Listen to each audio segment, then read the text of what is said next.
రాష్ట్రంలో హత్యలు, దౌర్జన్యాల కంటే ప్రభుత్వాన్ని ప్రశ్నించడమే పెద్ద నేరంగా మారుతోందని వైసీపీ లీగల్ సెల్ అధ్యక్షులు మలసాని మనోహర్ రెడ్డి ఆరోపించారు. సోషల్ మీడియాలో ప్రశ్నించిన, నిరసన తెలిపిన ప్రభుత్వం పోలీసులతో అణచివేత చర్యలకు పాల్పడుతుందన్నారు. జగనన్న కనెక్ట్స్ సోషల్ మీడియా ఖాతాను సస్పెండ్ చేయించేందుకు కుట్రలు జరుగుతున్నాయని, సాధారణ విమర్శలను కూడా అసభ్య కంటెంట్గా చూపిస్తూ మెటా ఎక్స్ సంస్థలకు నోటీసులు పంపుతున్నారని విమర్శించారు. ప్రభుత్వాన్ని విమర్శించే పోస్టులు పెడితే వెంటనే తొలగించాలని ఒత్తిడి తెస్తున్నారని ఆరోపించారు. చట్టవిరుద్ధంగా వ్యవహరిస్తున్న అధికారుల వివరాలను నమోదు చేస్తున్నామని, అమాయకులను ఇబ్బంది పెడుతున్న వారు భవిష్యత్తులో మూల్యం చెల్లించుకోవాల్సి వస్తోందని హెచ్చరించారు. భారతదేశం ప్రపంచంలోనే ఇంత పెద్ద దేశంగా ఉండి, అందులో పెద్ద ప్రజాస్వామిక దేశంగా భారత రాజ్యాంగం ద్వారా నిర్మితమై ప్రపంచంలోనే అతి పెద్ద ప్రజాస్వామ్య దేశంగా పిలువబడుతున్న సంగతి మనందరికీ తెలిసిందే. ఎందుకంటే ఈ ప్రజాస్వామ్యంలో బహుళ పార్టీల వ్యవస్థ, తర్వాత ప్రతి 5 సంవత్సరాలకు ఎన్నికలు జరగడం, ఎన్నికల ద్వారా ప్రజలు తమకు నచ్చిన అభ్యర్థులను ఎన్నుకోవడం, తమ పార్టీని ఎన్నుకోవడం అనేది సర్వసాధారణంగా జరుగుతున్న విషయం. ఇది భారత రాజ్యాంగం ప్రకారం సంక్రమించిన హక్కు. అయితే ఆ ప్రజాస్వామ్యంలో ముఖ్యంగా అధికార పార్టీ, ప్రతిపక్ష పార్టీ అనేటివి రెండు కళ్ళ లాంటివి. ఒకటి, ఒక పార్టీ పాలన చేస్తే ప్రతిపక్షంలో ఉండే పార్టీ ప్రశ్నిస్తుంది. ఒక పార్టీ, అధికారంలో ఉన్న పార్టీ నిర్ణయాలు తీసుకుంటే అందులోని లోపాలను ఎత్తి చూపడం ప్రతిపక్ష పార్టీ కర్తవ్యం. ఇది సాధారణంగా జరుగుతున్న విషయాలు ఇంత మునుపు. అయితే ఆంధ్రప్రదేశ్ లో దానికి విరుద్ధమైనటువంటి ఈ ప్రజాస్వామ్య సంస్కృతికి భిన్నమైన పద్ధతులను 2014 నుంచి ఇప్పటి వరకు అవలంబిస్తుండడం మనం చూస్తా ఉన్నాం. ఎందుకంటే వాళ్ళు ఎప్పుడు అధికారంలోకి వచ్చినా ప్రతిపక్షాల గొంతు నొక్కడానికి, తమ పాలనను ఎవరు ప్రశ్నించకుండా ఉండడానికి అన్ని వ్యవస్థలను దుర్వినియోగం చేస్తున్న పరిస్థితి ఈ రాష్ట్రంలో ఉంది. ఈ మధ్య కాలంలో పోలీస్ వ్యవస్థ ద్వారా ప్రజాస్వామిక హక్కులను కాలరాస్తుండడం మనం చూస్తా ఉన్నాం. వాక్ స్వాతంత్రం అనేదే లేకుండా చేస్తున్న పరిస్థితులు. ఎందుకంటే ఏ పార్టీకైనా, పొలిటికల్ పార్టీలకు, రాజకీయ పార్టీలకు రాజ్యాంగం ఆర్టికల్ 19 ప్రకారం భావ ప్రకటన స్వేచ్ఛ కొన్ని నిర్దిష్ట పరిమితులకు లోబడి భావ ప్రకటన స్వేచ్ఛను ఇచ్చింది. ఆ భావ ప్రకటన స్వేచ్ఛను కూడా హరించే విధంగా ఇవాళ తెలుగుదేశం ప్రభుత్వం తయారైంది. రాజకీయ నాయకులు మాట్లాడే మాటలనే, అంటే ప్రతిపక్ష నేతలు ఏం మాట్లాడినా వాటిపైన కేసులు పెట్టడం. తర్వాత ప్రతిపక్షాలకు ఇప్పుడు మారుతున్న యుగంలో social media, Facebook, Insta, Twitter ఇవన్నీ కూడా ప్రధానమైన ఆయుధాలుగా ఉన్నాయి. ప్రభుత్వం చేసే పొరపాట్లన్నీ ప్రజాస్వామ్యయుతంగానే ప్రశ్నిస్తున్న పరిస్థితులు, లేకపోతే తమ నిరసనల ద్వారా, వివిధ ఆందోళనల ద్వారా ప్రభుత్వ దృష్టికి తేవడానికి ప్రయత్నం చేయడం అనేది సర్వసాధారణం. భారత కమ్యూనిస్టు పార్టీ ఆంధ్రప్రదేశ్ రాష్ట్ర సమితి ఆధ్వర్యంలో రాష్ట్ర స్థాయి కార్యకర్తలకు రాజకీయంగా, సైద్ధాంతిక పరంగా శిక్షణ ఇచ్చేందుకు గాను రాష్ట్ర స్థాయి రాజకీయ, సైద్ధాంతిక శిక్షణ శిబిరం జూన్ 10 నుంచి 15వ తేదీ వరకు ఎన్టీఆర్ జిల్లా జగ్గేపేట నియోజకవర్గ పెనుగంచిప్రోలు గ్రామంలో నిర్వహించడం జరుగుతుందని సిపిఐ ఎన్టీఆర్ జిల్లా కార్యదర్శి ధోనిపూడి శంకర్ తెలిపారు. విజయవాడ దాసరి భవన్ నందు నిర్వహించిన మీడియా సమావేశంలో శిక్షణ శిబిరానికి సంబంధించిన వివరాలను ఆయన మీడియాకు వెల్లడించారు. ఈ సందర్భంగా మాట్లాడుతూ 6 రోజుల పాటు జరిగే ఈ శిక్షణ శిబిరంలో రాష్ట్ర స్థాయి నాయకత్వంతో పాటు 28 జిల్లాల పార్టీ కార్యవర్గ సభ్యులు వందలాది మంది పాల్గొంటారని, కావున ఈ రాజకీయ, సైద్ధాంతిక శిక్షణ శిబిరం విజయవంతానికి తమ వంతు ఆర్థిక సహాయ సహకారాలు అందించి తోడ్పాటును అందించాలని ఆయన కోరారు. భారత కమ్యూనిస్టు పార్టీ ఆంధ్రప్రదేశ్ రాష్ట్ర సమితి ఆధ్వర్యంలో రాష్ట్ర స్థాయి కార్యకర్తలకు రాజకీయంగా, సైద్ధాంతిక పరంగా శిక్షణ ఇచ్చేందుకు గాను రాష్ట్ర స్థాయి రాజకీయ, సైద్ధాంతిక శిక్షణ శిబిరం జూన్ 10 నుంచి 15వ తేదీ వరకు ఎన్టీఆర్ జిల్లా జగ్గేపేట నియోజకవర్గ పెనుగంచిప్రోలు గ్రామంలో నిర్వహించడం జరుగుతుందని సిపిఐ ఎన్టీఆర్ జిల్లా కార్యదర్శి ధోనిపూడి శంకర్ తెలిపారు. విజయవాడ దాసరి భవన్ నందు నిర్వహించిన మీడియా సమావేశంలో శిక్షణ శిబిరానికి సంబంధించిన వివరాలను ఆయన మీడియాకు వెల్లడించారు. ఈ సందర్భంగా మాట్లాడుతూ 6 రోజుల పాటు జరిగే ఈ శిక్షణ శిబిరంలో రాష్ట్ర స్థాయి నాయకత్వంతో పాటు 28 జిల్లాల పార్టీ కార్యవర్గ సభ్యులు వందలాది మంది పాల్గొంటారని, కావున ఈ రాజకీయ, సైద్ధాంతిక శిక్షణ శిబిరం విజయవంతానికి తమ వంతు ఆర్థిక సహాయ సహకారాలు అందించి తోడ్పాటును అందించాలని ఆయన కోరారు. భారత కమ్యూనిస్టు పార్టీ సిపిఐ ఆంధ్రప్రదేశ్ రాష్ట్ర సమితి ఆధ్వర్యాన ఎన్టీఆర్ జిల్లా సమితి నాయకత్వంలో జూన్ 10 నుంచి 15వ తేదీ వరకు విజయవాడ సమీపాన గల పెనుగంచిప్రోలు గ్రామంలో రాజకీయ సైద్ధాంతిక రాష్ట్ర స్థాయి శిక్షణా శిబిరం జరుగుతుందని చెప్పి పాత్రికేయ ముఖంగా ప్రజలకు తెలియజేస్తున్నారు. ఈ రోజున భావదారిద్ర్యం వెంటాడుతూ ఉన్నది.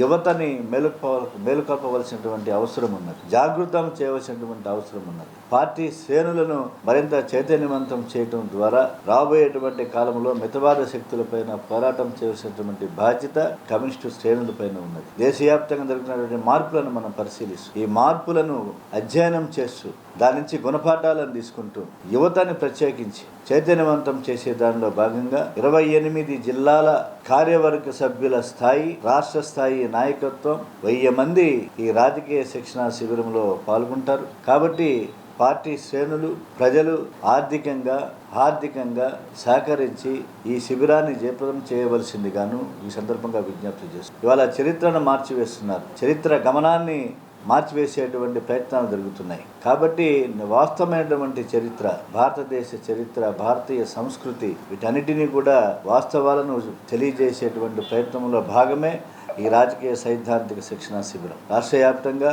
జరుగుతూ ఉన్న దానిలో భాగంగా రాష్ట్ర స్థాయి శిక్షణా శిబిరంలో పార్టీ శ్రేణులు అందరూ కూడా పాల్గొవాలని చెప్పేసుకునే సందర్భంగా విజ్ఞప్తి చేస్తూ ఈ శిక్షణా శిబిరం జయప్రదానికి గాను ఆర్థిక సహకారాన్ని అందజేయవలసిందిగా ప్రజలకు విజ్ఞప్తి చేస్తున్నారు.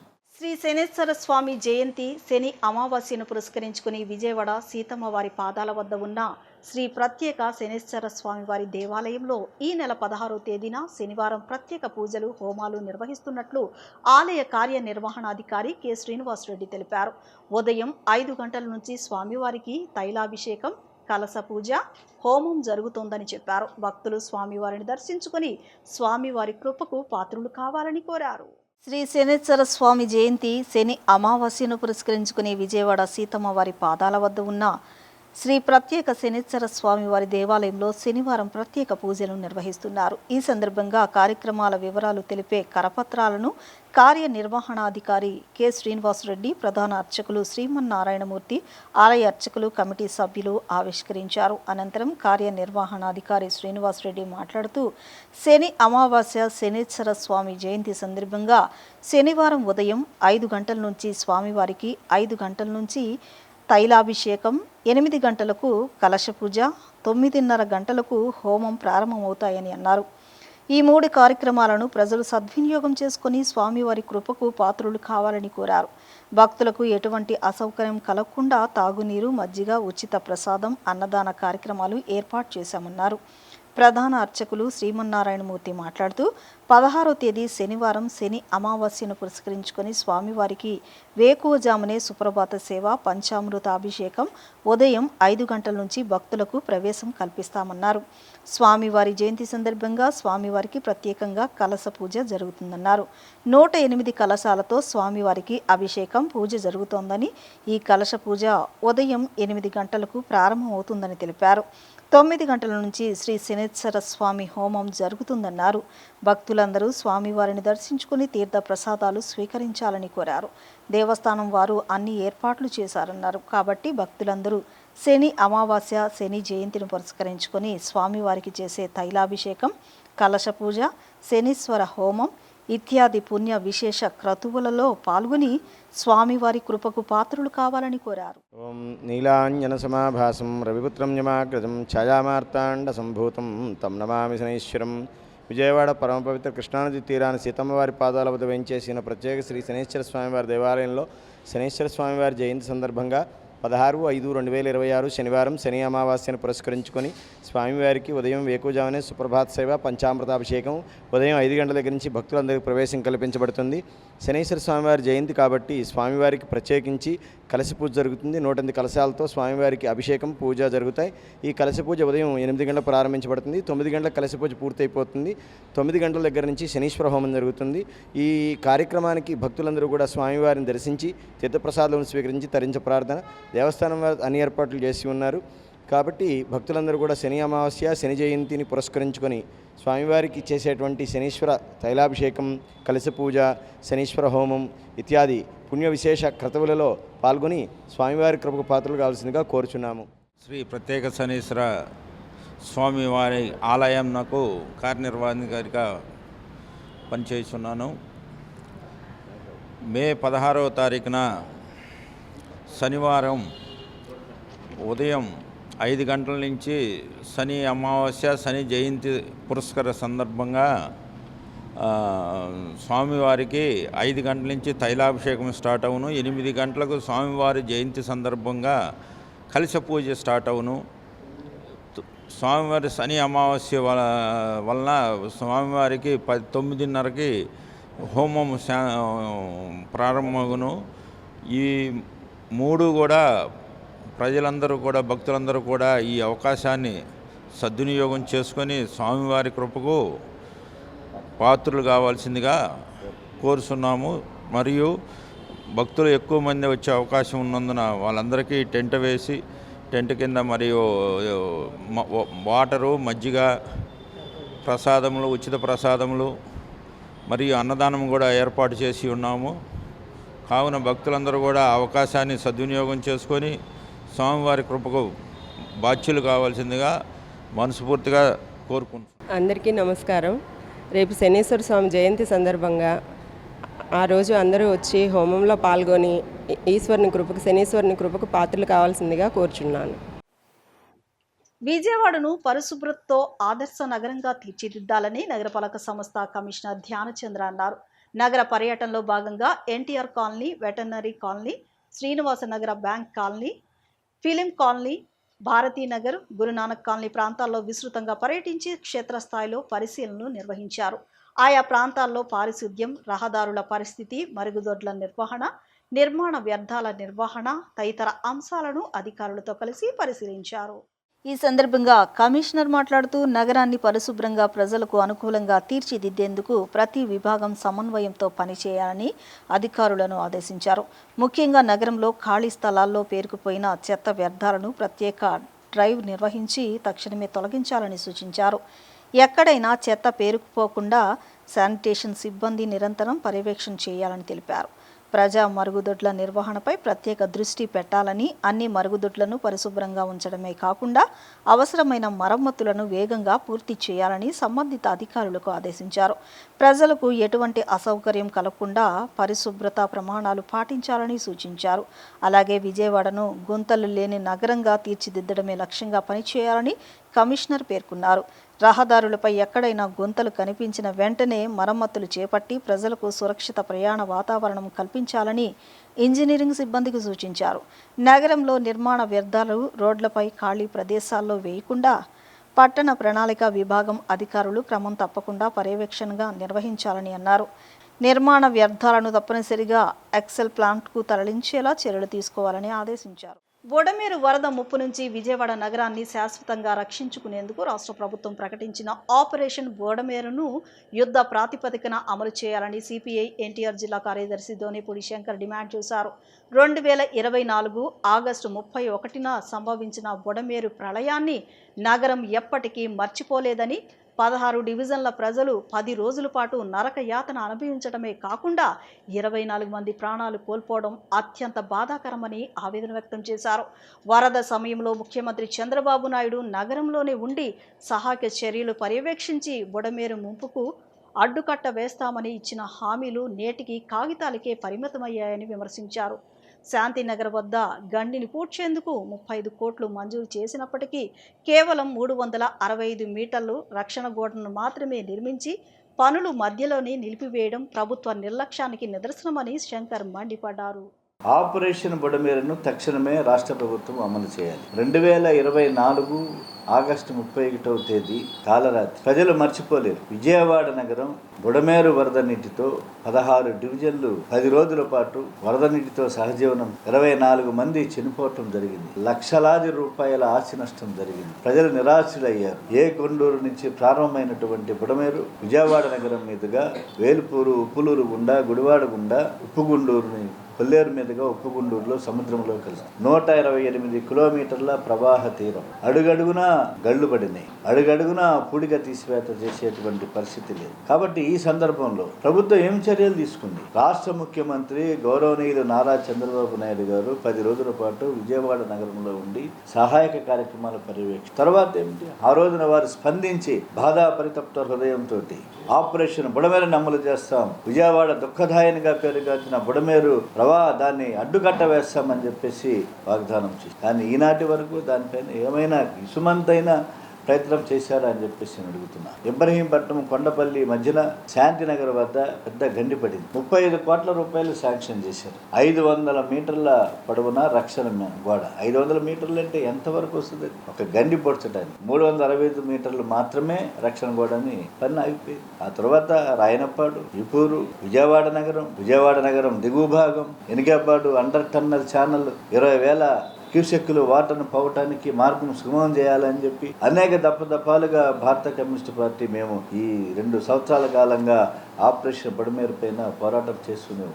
ఆనాటి కలెక్టర్ శ్రీమతి సుజన స్వయంగా రిపోర్టును సబ్మిట్ చేయడం జరిగింది. విజయవాడ నగరం ఎగువ భాగాన, విజయవాడ నగరం దిగువ భాగాన మొత్తం కలిపి 382 ఎకరాలు కబ్జాదారుల చెరలో ఉన్నది అని. ఒక విజయవాడ నగరంలోనే న్యూ రాజశ్రీపేట నుంచి ఎనికేపాడు వరకు 82 ఎకరాలు ఆక్రమణలో ఉందని చెప్పి సర్వే నంబర్తో సహా కూడా గవర్నమెంట్ సబ్మిట్ చేయడం జరిగింది. ఈనాటి వరకు ఏం చర్య తీసుకున్నారు మీరు? కనీసం ఒక ప్రాథమిక దశగా ఆపరేషన్ బుడమేరు అమలు చేసేదాన్ని ఒక్కచోటైనా కనీసం విజయవాడ నగరంలో ఆక్రమణ తొలగించారా? శాంతినగర్ గండి పూడ్చారా? వేల్పూరు గండి పూడ్చారా? ఉప్పులూరు వద్ద పాడైపోయిన బ్రిడ్జిను రిపేర్ చేశారా? ఎనికేపాడు అండర్ ఛానల్ 20,000 క్యూసెక్కుల నీరు పోవటానికి కావలసిన పనులు వేగవంతంగా జరుగుతున్నాయా? ఎక్కడా లేదు. తిరిగి మరలా వర్షాకాలం రాబోతున్నది. ప్రమాదం ముంచుకొస్తుంది. ఏమైపోవాలి విజయవాడ నగరం? ఎగువ భాగాన వర్షాలు కురిస్తే దిగువ భాగాన రైతాంగం ఏమైపోవాలి? వేలాది లక్షలాది ఎకరాలు బుడమేరు ముంపున బారిన పడేటువంటి పరిస్థితి ఉన్నది. కాబట్టి మాటల్లో విప్లవం వచ్చేటువంటి విధంగా వాగ్దానాలు చేసి ₹1 బుడమేరు ముంపు నివారణ చర్యలకి ₹1 మీరు శాంక్షన్ చేశారా అని చెప్పేసి అడుగుతున్నా. 35 కోట్ల రూపాయలతో సరిపుచ్చారు. విజయవాడ నగరానికి, విజయవాడ పార్లమెంట్ నియోజకవర్గానికి ప్రాతినిధ్యం వహిస్తున్నటువంటి 2 జిల్లాల ఎమ్మెల్యేలు, ఎంపీలు మేము సూటిగా ప్రశ్నిస్తున్నాం. నిద్రపోతున్నారా మీరని? సరికొత్త రంగుల ప్రపంచాన్ని పరిచయం చేస్తూ ఆంధ్రప్రదేశ్లో మొట్టమొదటిసారిగా బ్లూ స్టోర్, ఆదిత్య పెయింటింగ్ స్టోర్స్తో సంయుక్తంగా నూతన స్టోర్ను విజయవాడ నగరంలో ఘనంగా ప్రారంభించారని blue store retail head Sukant Pariyal, regional sales manager Irfan Jameel తెలిపారు.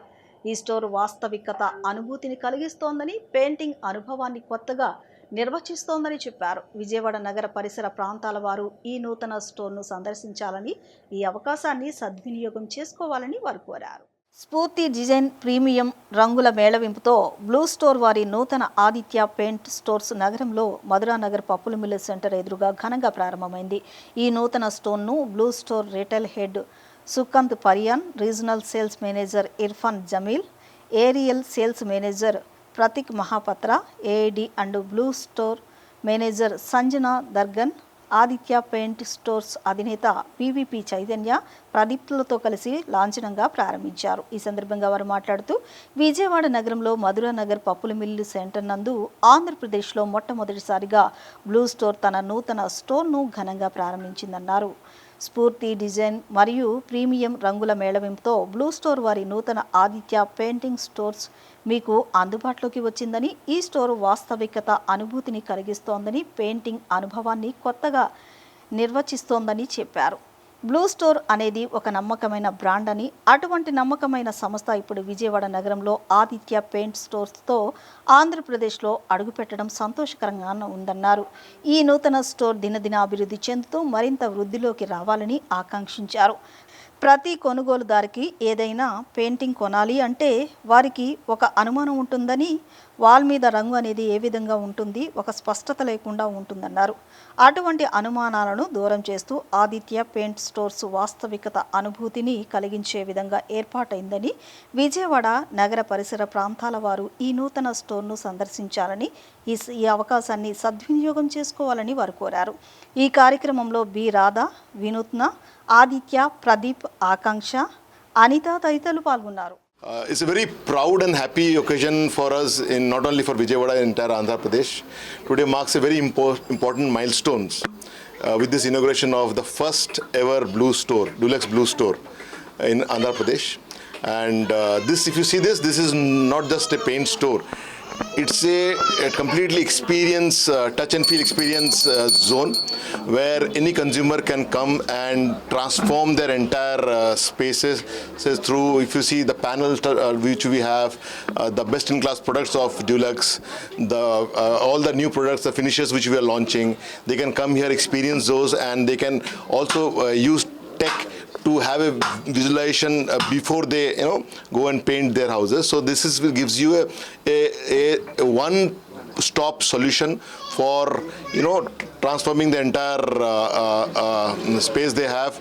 It will be giving you high-end decor solutions, and we are also bringing in a lot of exciting programs for everybody, the architects, the designer, even the homeowners also. So my request to all of you is that please come visit with family, visit here, experience this entire offering which we are doing. We are running exciting offers also for each and everybody. Please avail those offers and spread the word. I request everyone to pay a visit here and take a feel of it and just paint your houses with Dulux. Thank you. విజయవాడలో first ఆంధ్రప్రదేశ్లోనే మొట్టమొదటిసారిగా blue store కాన్సెప్ట్లో డ్యూలక్స్ paints వాళ్ళు వచ్చారు. గత 8 ఏళ్ళగా మేము డ్యూలక్స్తో associate అయి ఉన్నాము. ఈ లెగసీని ఇంకా కంటిన్యూ చేసి ఫర్దర్ జనరేషన్స్కి కూడా వెళ్ళేలాగా మేము ట్రై చేస్తాము. So once again thank you very much ఎవరైతే వచ్చారో. Thanks a lot. మీరు వచ్చి మీ ఎక్స్పీరియన్స్ ఇక్కడ షేర్ చేసుకొని ఇంకా మా వ్యాపారాన్ని అభివృద్ధి చెందేలా నడపాలని చెప్పి అందరినీ వేడుకుంటున్నాం. డ్యూలక్స్ పెయింట్స్ వాళ్ళు విజయవాడలోనే మొట్టమొదటిసారిగా ఈ బ్లూ స్టోర్ ఓపెన్ చేయడం జరిగింది. అయితే ఈ ఆదిత్య పెయింట్ ద్వారా డ్యూలక్స్ని మేము సప్లై చేస్తాం జరుగుతోంది. అయితే ప్రతి ఒక్కరికి కూడా వాళ్ళ ఇల్లు కట్టుకోవడం అనేది వాళ్ళ కలల సాకారం. అయితే ఈ ఇల్లు కట్టుకునే దానికి అందమైన రంగులతో, మనశ్శాంతిగా ఉండే రంగులతో ఇల్లు డెకరేట్ చేసుకొని వాళ్ళు హ్యాపీగా ఉండటం కోసం ఈ బ్లూ స్టోర్ని మేము ఏర్పాటు చేయడం జరిగింది. వాళ్ళు ప్రజలు నేరుగా ఇక్కడికి వచ్చి వాళ్ళకు కావాల్సిన మోడల్స్ని సెలెక్ట్ చేసుకుని, వాళ్ళకి కావాల్సిన కలర్స్ని సెలెక్ట్ చేసుకుని చక్కగా వాళ్ళ ఇంటిని తీర్చిదిద్దుకోవాలని చెప్పి మేము డ్యూలక్స్ పెయింట్స్ ద్వారా కోరుతున్నాం. హలో ఎవరీవన్, ఇది మాకు ఆర్కిటెక్ట్ పాయింట్ ఆఫ్ వ్యూ ఏంటంటే రెగ్యులర్గా కలర్ ప్యాలెట్స్ తీసుకొని మేము అలా చెక్ చేసుకునే దానికంటే కూడా ఇక్కడ విజువలైజేషన్ మా 3D రెండరింగ్ ఇచ్చి ఇక్కడ కనుక మేము పిక్చర్ ఇచ్చామంటే సో దానికి తగ్గట్టుగా మీకు కలర్ ఈజీగా ఫైండ్ అవుట్ చేసుకోవచ్చు. At the same Dulux paints వచ్చేటప్పటికి బడ్జెట్లో మాకు ప్రీమియం క్వాలిటీ వస్తుంది, డ్యూరబిలిటీ చాలా బాగుంటుంది. So we prefer very Dulux paints అనమాట. Thank you. If you're looking forward to redesigning your house, building it, or let's say, I would rather say just give us a chance to color your home this time. All the females out there especially, I would like to urge you to visit Aditya Paints Vijayawada, and I can assure you that you will have the best one-stop solution for your home. And just trust us on this and do visit the outlet. You will love the visualization we have. You'll be able to understand how your house, how your home would look like before and after. First blue store Dulux కంపెనీది. And ఇక్కడ మీకు మన ఇంటికి ఎలాగా వస్తుంది, ఇప్పుడు colour selection అనేది చేస్తారు చాలా మటుకు, కానీ ప్రతి ఒక్కళ్ళకి ఒక డౌట్ ఉంటుంది ఏంటంటే ఇది వాల్ మీద ఎలా కనబడుతుంది అలాగా అనేది కొంచెం డౌట్ ఉంటుంది. బట్ ఇక్కడ ఏంటంటే మా స్టోర్లో మీకు రియల్ ఫీల్ వస్తుంది, వాల్ మీద ఇలాగా కనపడుతుంది అనే రియల్ ఫీల్ అనేది మేము ప్రొవైడ్ చేయగలుగుతాము. వార్తలు ముగించే ముందు ముఖ్యాంశాలు మరొకసారి.